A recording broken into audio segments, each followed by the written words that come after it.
way to be memorable for me is I'll talk to you a bit about business, but I'm going to make sure that I know something about you before I go into the room where I can get you off the topic of business. Man, your daughter went to this school like I did, or you're from this place, or blah, blah, blah, right? There's certain times in your life where it's like, if they're serious, they'll reach out to me. Stack my money up like Legos. Back me when I say so. Pull up in the spotlight. Pull up in the drive. What's up, world? It's your boy Ross Mac, man, Mr. Maconomics, and you are tuning into another episode of Money Music Culture. And I'm sitting here with my dog, my ace coon, boom, B Cope. How you living, baby? Living the dream, bro. Living the dream, man. I'm sitting here with you. You got you got a bunch of colors on right now, man. Mr. Put That Shit On. Mr. Put That Shit On. That's my actual middle name. They used to call me that back in the day. But look, I'm rocking with you. You got the swim trunks on, the thighs out. You feeling good? Listen, man, I'm ready to get in the pool after this. I don't know. We sitting there working. We in Cali, man. I'm going to tell y'all where we at. We in Cali. You know, it's beautiful weather out here. It's not no humidity and all that stuff out here. You know, when I'm on the East Coast, I walk outside, I start sweating. I'm big bone. You know what I'm saying? For one, it's a direct correlation to how much money you have to how high up your shorts come above your thighs or come above your kneecap. Listen, and as you can see, that boy Cope is paid. Cope is paid. I need more. My shorts still come down like Soldier Boys and them back in them days. Mine come below the knee, yours come above the knee. Hey, but I love it, man. Listen, man. Well, you just covering up the ashy knees. You know what I'm saying? I've been you know, working on the details of my knees and stuff like that. So I want to show it off to the world. You know what I'm saying? But nah, man. In all seriousness, got to talk about an important topic today. What we talking about, guy? Because we talk about money, music, culture, but one of the phrases most commonly used or most commonly heard, I guess, your network is your net worth. Yeah. Okay, so your network is your net worth. Okay, well, we're not talking about the service network on your phone or nothing like that, right? Okay, cool. Well, growing up, trying to figure out, you know, once you started understanding what network meant and net worth meant, then you started realizing, okay, network is the people you're connected to, right? Okay, well, you know, all right, well, these are the people around me and all that stuff. And then, well, how do I get into the different rooms? How do I get a different network if I'm trying to grow my net worth? Yeah. And so on this particular episode, I think it's important for us to talk about how do you align yourself with, rub shoulders with the people that you want to so that you can increase your net worth, right? It's strategy to it. It's an art form to it. And honestly, for me, I understood it in high school because I went to a private high school and I started to see what money really was, what money really meant, right? Yeah. And then in college, that's when we went to Penn. So at Penn, we're fortunate to have had people talking about, hey, resume building, resume shops. They had a whole office and career center to help you build your resume or write your resume properly, quote unquote. But they also had networking events. And so what I realized for me early on was like you said, it's an art. And with any art form, it takes practice to develop the skill so that you can shine in the right moments. All right, I'm sorry for interrupting, but look, I need you to follow and subscribe and share this with everybody so we can keep this whole money music culture thing going. And what I mean when I say that, you know, because I'm talking super high level right now, but let's talk about what it really means. In order for me to get where I want to get to in life, I need to know the right people. I got to shake hands with the right people. I got to meet the right people. However, when you're born in certain areas, situations, and neighborhoods, shit, you don't know the right people. Your network is the people in this on this block, right? The people you go to school with. Well, if I'm trying to get over there or I'm trying to get into this thing, how do I, and I'm asking you, how do I intentionally align myself with the people I know can help unlock my dreams or get me closer to my dreams? How have you gone about that? So, one, I want to, well, you already define it, but I want to separate it because there's two forms of networking. There's networking up and there's networking across. Networking up is when you are talking to someone who's a little older than you, a little more senior. And when I mean senior is more established in their job level, right?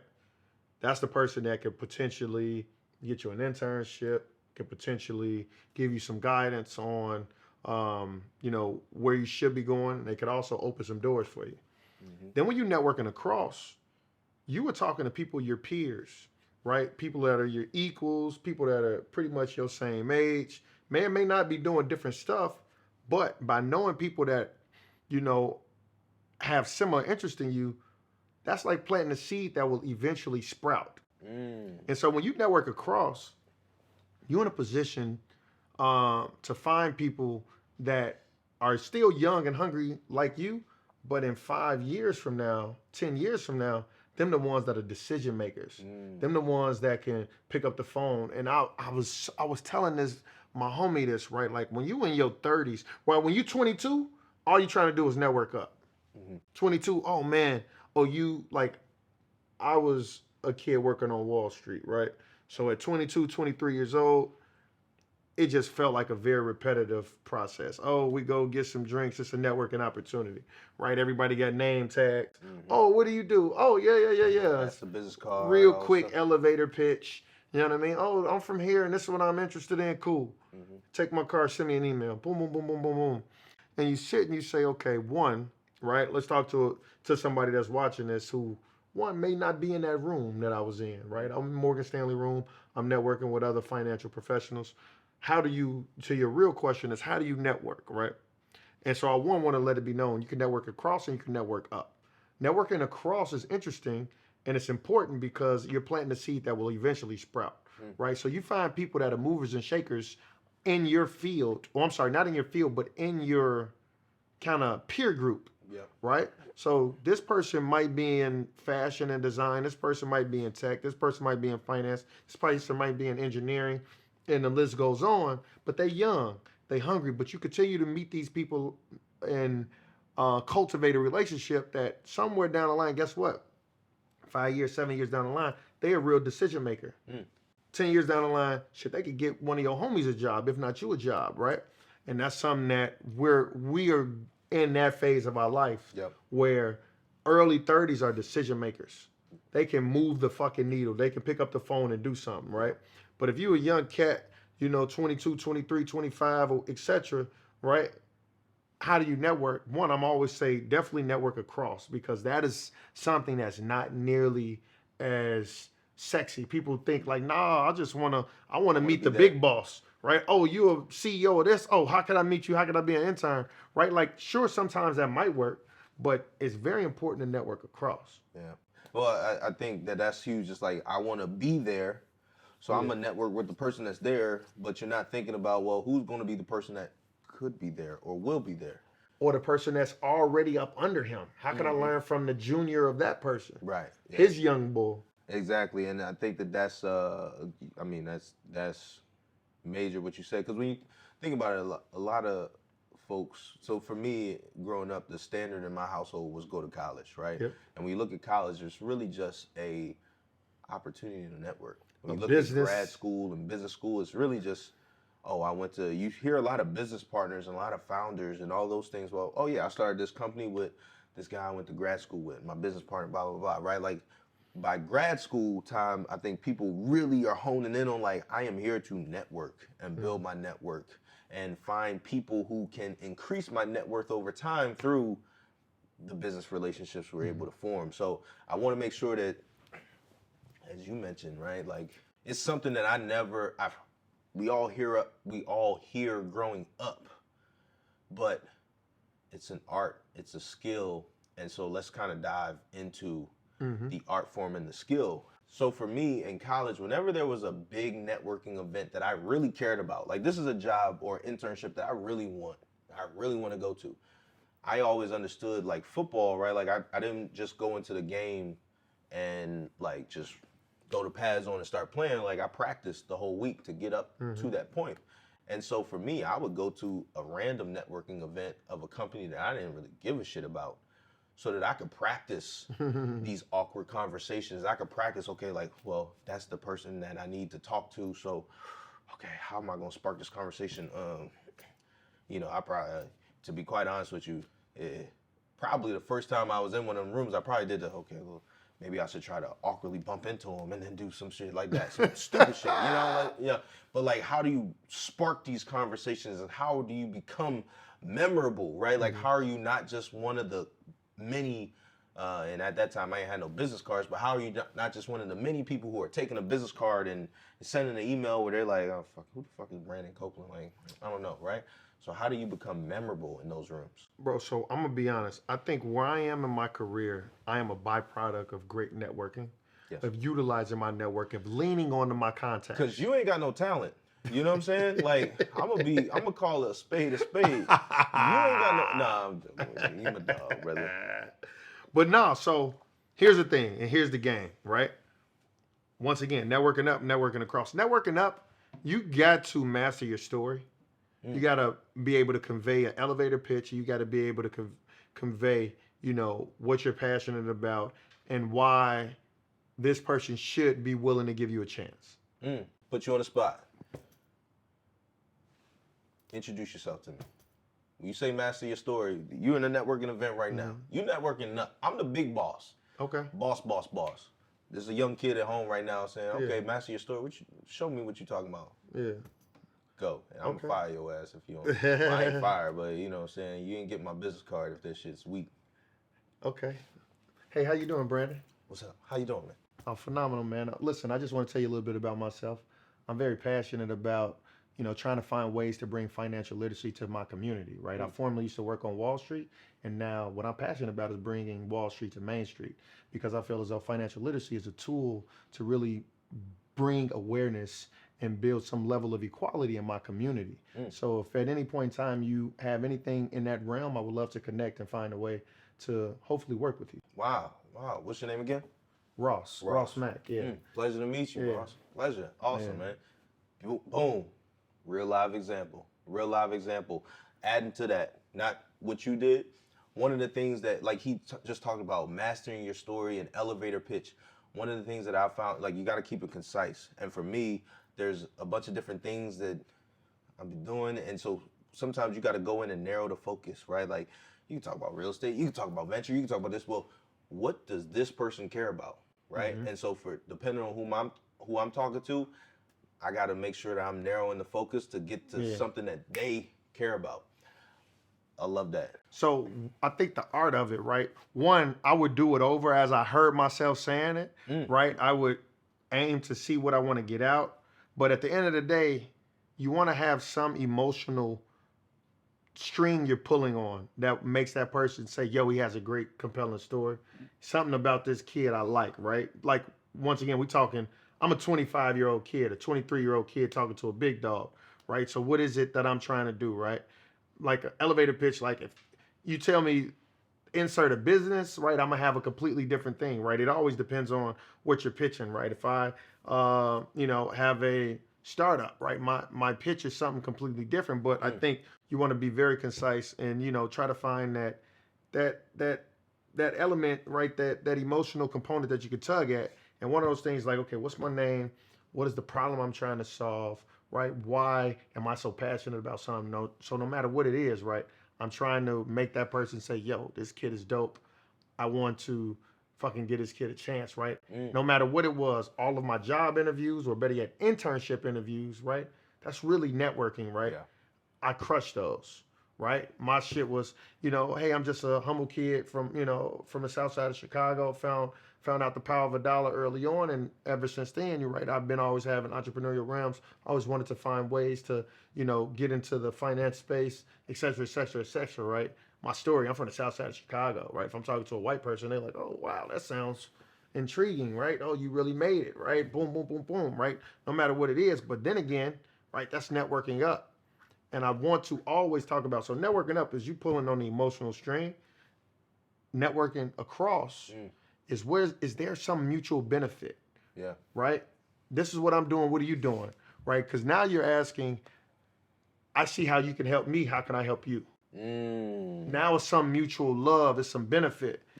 Right? The transaction has to go across the table. I think that's one of the things that that we probably both saw at Penn was that at a certain point, or really working in New York City as well too, at a certain point it was like, it was so transactional. It was so, what can you do for me? What can you do for me? What can you do for me? And what I found after graduating and then moving beyond, especially even networking across especially, but also even networking up, is like, some people want to know, like, what are you potentially willing to do for me?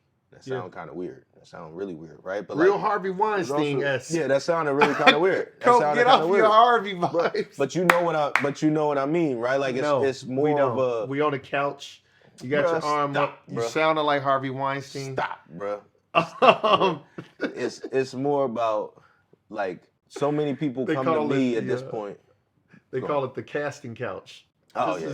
I'm getting real scared right now, Cope. Look, I do got my legs out. What are you willing to do? It could get awkward right now, but luckily we family, you know what I'm saying? Ain't no incest in this mode. But more importantly, it's like, so many people come, and actually I remember talking about this on Earn Your Leisure, right? It's like, you got so many people who come and want to take time, energy, value from you. Well, okay, like, this has got to be mutually beneficial, right?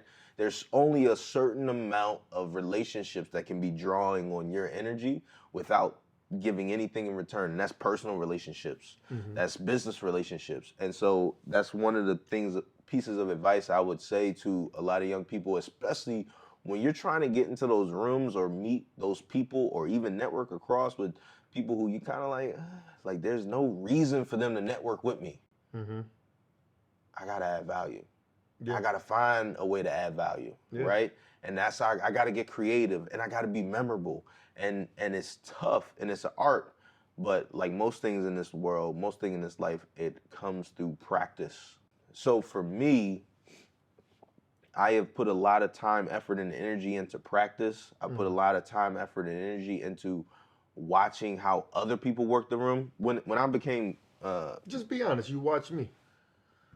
Nah, I watch you to learn what not to do. Work the room the other day. Look, listen, I do watch, but also, in real talk though, you study and emulate people who are...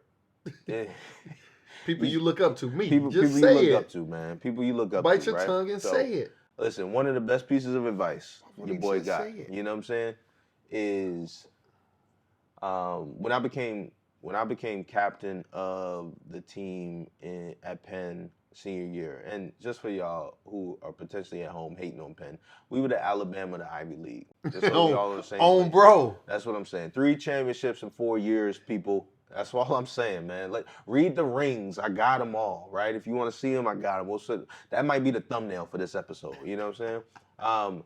But no, when I became captain, first solo captain in 27 years, and also black captain. So, you know, probably the first solo black captain ever at Penn, right?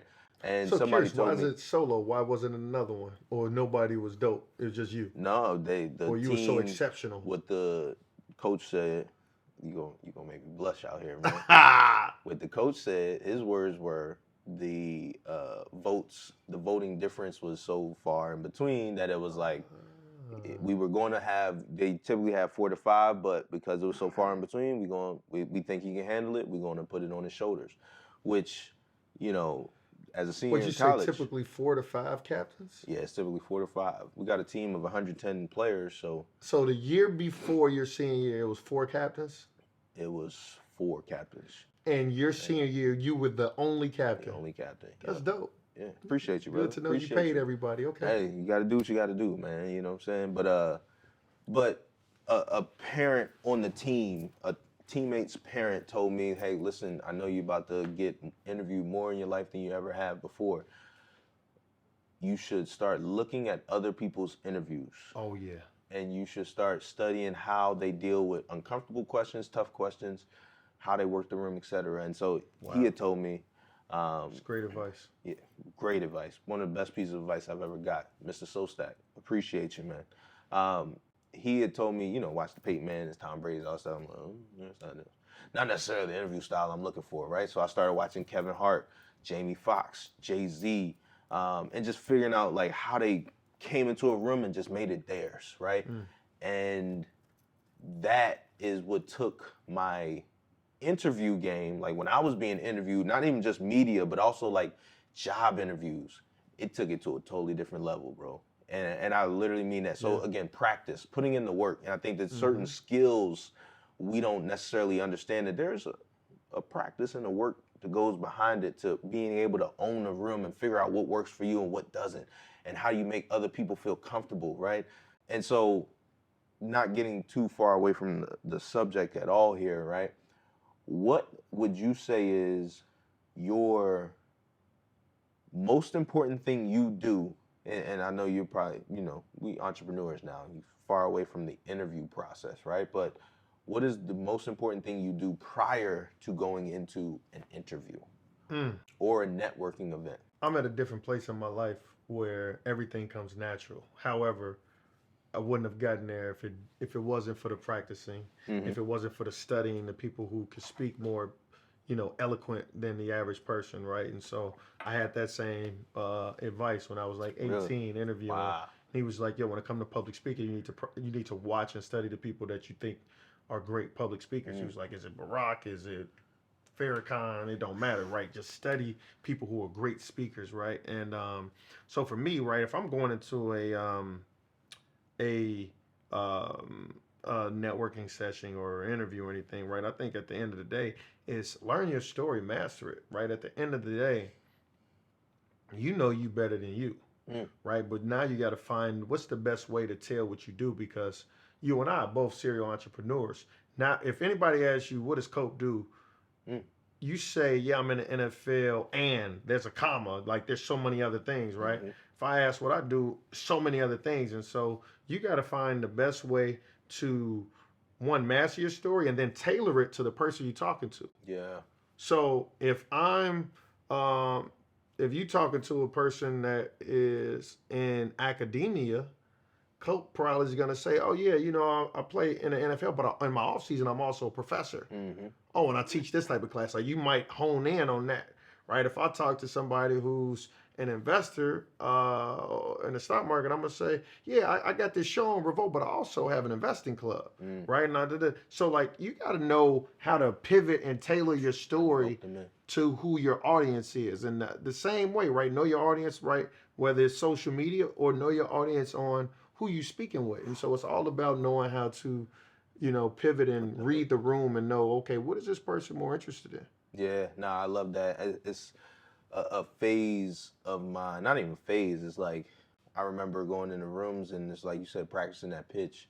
And I started realizing, okay, well, like sometimes I used to lead with the NFL player, right? And then you started realizing that like, well, when I lead with that, now everything else I say behind that is almost an afterthought, because now depending on who I'm talking to, like they're just, oh, this dude's an NFL player, right? I'm like, well, I need you for real estate development, or I need you to teach me this. So, boom, I'm Brandon Copeland. I'm Christian. I'm a husband. I'm a brother. I'm a son. I'm an entrepreneur. I'm a real estate investor. I also teach classes at the University of Pennsylvania, and on Sundays, I'm chasing your favorite quarterback. I'm an NFL player as well, too.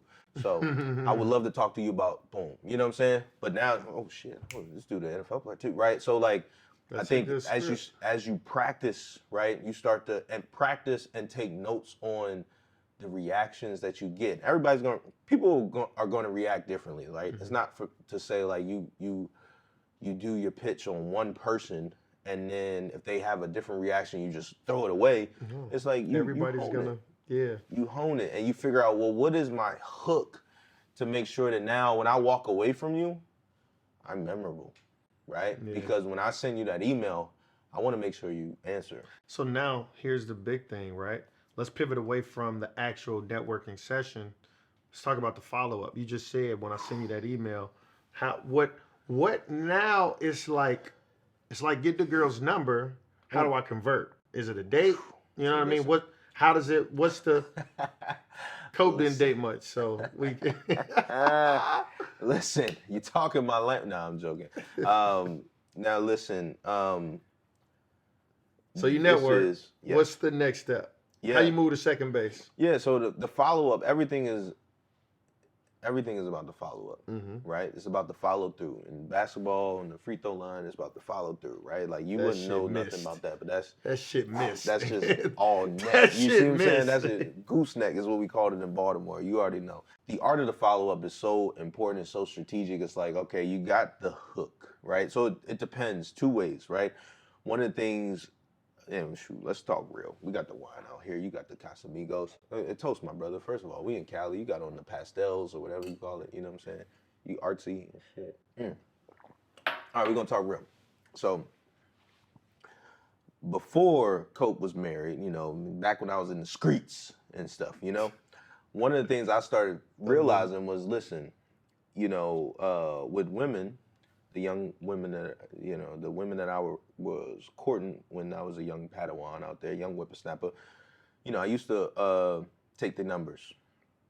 And then I'd be trying to text, and some people respond, some people don't. The follow up, right? Well, eventually it was like, all right, well, fuck it. I'm not gonna take your number. I'm gonna put my number in your phone. And then if you text me, I know there's some interest there, right? If you don't, be quite honest, I'd probably forgot about you anyway. It's all good. This is the college Cope at the party, drinking the Casamigos. Now I have no parts of this conversation. It's I'm all talking good. to his wife. I know nothing about none of my it. best friend. We gonna talk real. You know what I'm saying? But anyway, so for me, that was also a really important lesson of like, okay, well, how do I put the ownership of like wanting to exchange information and follow up? How do I take that pressure off myself? And so there's certain times and certain moments where it's like, I need this to go up. I gotta stop you. Okay, go ahead. Only because we're different parts of our lives. People are trying to network with us. Right. And we're still networking up as well. So we're networking across. People are networking up to us. Right. And we're still networking up, right? Right.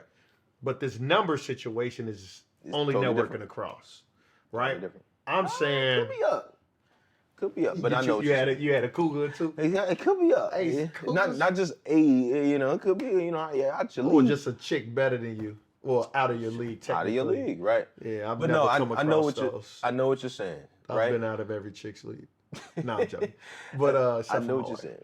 So one, in certain situations, is taking and when you get to a certain point, it's taking certain pressure and follow up off of you. But for me, I'm at a place where I'm only trying to network. Well, not only, I'm trying to network up. But people you know what I'm are saying? networking with you. So all right, so I'll preface it because we listen to Cope. He's gonna start telling us about the girl he dated in the 3rd grade, and he got her number, and he got a candy, and held her books to class. Right.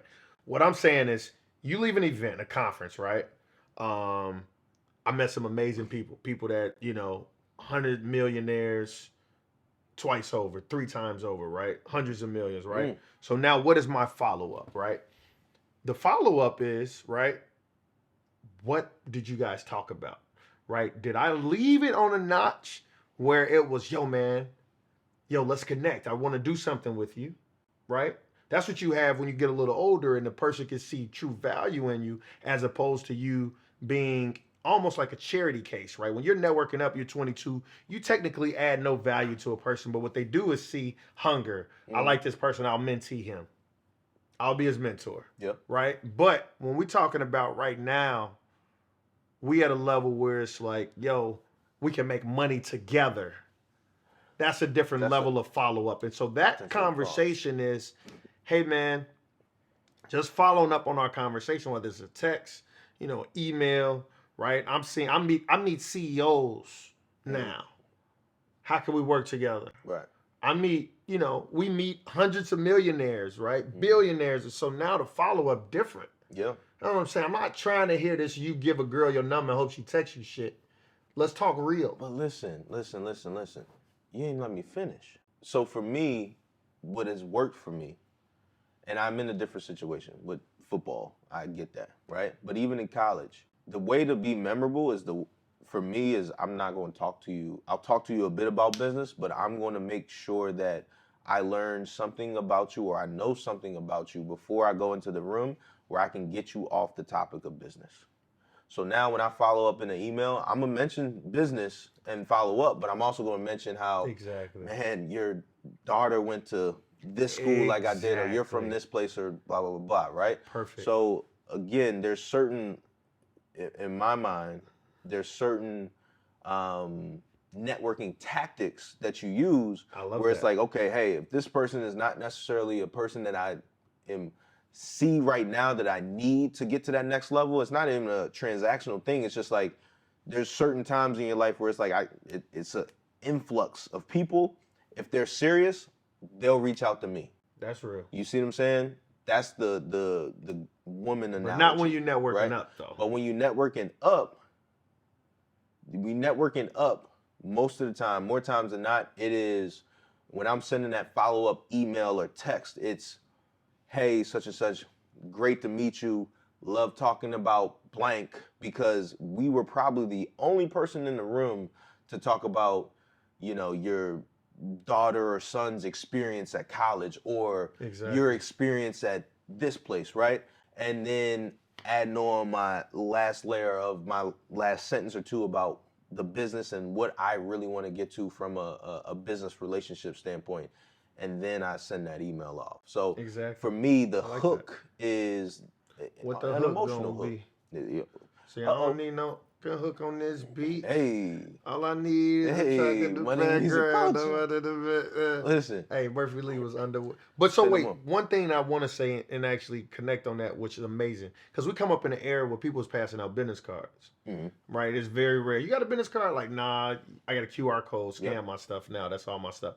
So on that thing where I would try to find something, just like you said, I remember, and I'm talking 13 years ago vibes, I would try to write one interesting fact about him or her on the back of my business cards that I got from them. So that, because this is speed dating, I done got 12, 30 business cards. So it's like, yo, am I going to hit everybody up? Are they going to remember me? So I think that is a very good thing. Yeah. I think that is powerful. And I think that, again, we're all in different phases of our lives. So yes, like you were saying, like the college women analogy is different for some who are trying to network up, but the goal of networking up is to get to the point where people are networking up to you, right? And so now, like you said, your business, you got the QR code business card. Me, I got the QR code business card. People were like, oh, wow, this is nice, right? But really, I started that because I'm in the middle of a presentation or something. I'm gonna just put the QR code up. If you're really serious and you really want to connect, you'll connect with me. If not, I don't even want to waste time trying to have these conversations and trying to force something that you don't even really see. You see what I'm saying? So for me, it's also just figuring out, it's levels and layers to it, and you grow over time. But the moral of the story is your network is your net worth, and your network is extremely important. Not just what we touched on today was networking up and networking across, which is 70, 80, no, I'm not even gonna put a percentage to it. It's extremely important, but it's also about who you're surrounding yourself with on a daily basis, what you're feeding yourself mentally, right? The people that are in your inner circle, right? Because ultimately, when you look around that circle, it's going to determine how far and how high you go. And I think that that's something that a lot of us take for granted. A lot of us want to win with the same team, and that is great. I love it. I want to do it. But at a certain point, you can't create something extremely, extremely special and unique with a weight vest. And some people in your circle, you got to audit your circle. Some people in your circle might be a weight vest. And it's a time and a place for the weight vest, but it's a time to let that thing go and sprint as fast as you can. To bring that whole football analogy in. I know you don't really know about, sports and stuff, but you know what I'm saying? But anyway, man, I'm gonna let you go ahead and take us out, brother. And you just got into another episode of Money Music Culture, so you already know what to do. Make sure you like and subscribe, and then make sure you share with all your family and your kinfolk. Share with your auntie, your uncle, your mama, your grandmama. You know you gotta share with Big Mama, so you can share with all her friends at Bingo Night. Share with Auntie Shirley, who got the little flab under, who been on the chillings for the past 2 years. Also even share with her co-worker, Lil Liza, who been putting the little raisins in our macaroni and cheese. We gonna give her a pass. But to the end, man, next week we right back at it. Let's get it. I tried to come up with a white person name. I've been thinking when I said Liza, fuck it.